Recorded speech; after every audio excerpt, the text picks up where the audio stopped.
Hi అండి, అందరికీ నమస్తే. ఈరోజు ఎంతో టేస్టీ అండ్ ఈజీగా ఉండే గులాబ్ జామ్ తయారు చేసుకున్నాము స్వీట్ షాప్ స్టైల్లో. సో ఇది ఎంతో ఈజీ అండి, కొంచెం ఓపిక చేసుకుంటే మనకు తొందరగా అయిపోతుంది. స్వీట్ షాప్ స్టైల్లో ఉంటుంది. మీరు స్వీట్ షాప్లో తిన్నదానికంటే ఇంకా టేస్ట్ ఉంటుంది.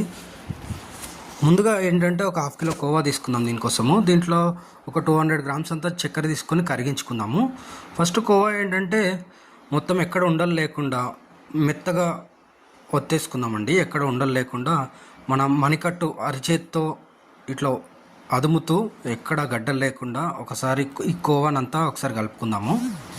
సో చూడండి, కోవా మొత్తం మెత్తగా అయింది కదా.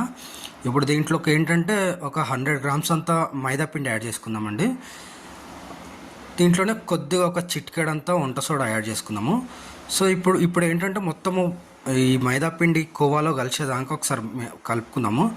ఈ స్టేజ్లో ఏంటంటే మరీ గట్టిగా ఒత్తకండి, జస్ట్ పిండిని కలపండి అంతే. మరీ గట్టిగా ఒత్తినాం అనుకోండి గులాబ్ జామ్లు గుల్లగుల్ల రావు, గట్టిగా అవుతాయి.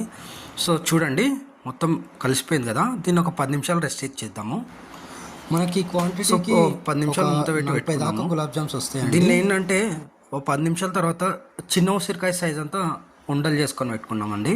మరీ పెద్ద పెద్ద చేసుకోకండి, ఇది నూనెలో వేగిన తర్వాత సైజు డబుల్ సైజ్ అవుతాయి అన్నమాట.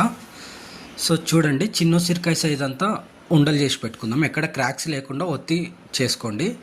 సో దీనికి డీప్ ఫ్రైకి సరిపడా మనం కడాయి పెట్టుకొని ఆయిల్ పోసుకుందాము. దీనికి ఏంటంటే రిఫైన్డ్ ఆయిల్ వాడండి, సన్ఫ్లవర్ ఆయిల్ కానీ రైస్ బ్రాన్ ఆయిల్ కానీ. సో మన పాకం మసిలేటప్పుడే మనము ఒక స్పూన్ అంతా ఇలాచి పొడి యాడ్ చేద్దాము. సో ఆయిల్ ఏంటంటే గోరువెచ్చగా ఉన్నప్పుడే, మంట మాత్రం మొత్తం చిన్న మంట మీదనే చేసుకోండి. గోరువెచ్చగా ఉన్నప్పుడు ఇవి వేసేసుకోండి.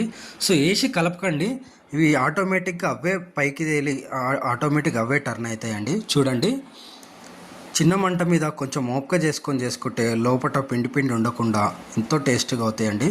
చూడండి, మనం పెద్దగా కలపాల్సిన పని లేదు, అవే ఆటోమేటిక్గా పైకి తేలి చిన్న మంట మీద వదిలేసేయండి.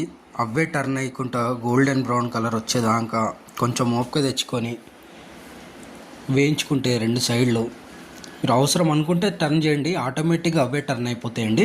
చూడండి, మనం సైజ్ కూడా డబుల్ సైజ్ అయిపోయినాయి చూడండి. సో మీరు గమనించవచ్చు, ఆటోమేటిక్ అవే టర్న్ అవుతున్నాయి. సో చిన్న మంట మీద బ్రౌన్ కలర్ వచ్చేదాకా వేయించుకోండి. చూడండి, ఇట్లా ఒత్తితే మనకు స్పాంజ్ లాగా బౌన్స్ కావాలండి, అప్పుడు పర్ఫెక్ట్గా ఉడికినట్టు. సో ఇప్పుడు మనం చక్కెర పాకంలో వేసేసుకుందాం. అంతే అండి, స్వీట్ షాప్ స్టైల్లో ఎంతో టేస్టీగా ఉండే గులాబ్ జాములు రెడీ అండి. సో ఈ లోపల ఎక్కడ పిండి ఉండకుండా ఎంతో టేస్టీగా ఉంటుందండి.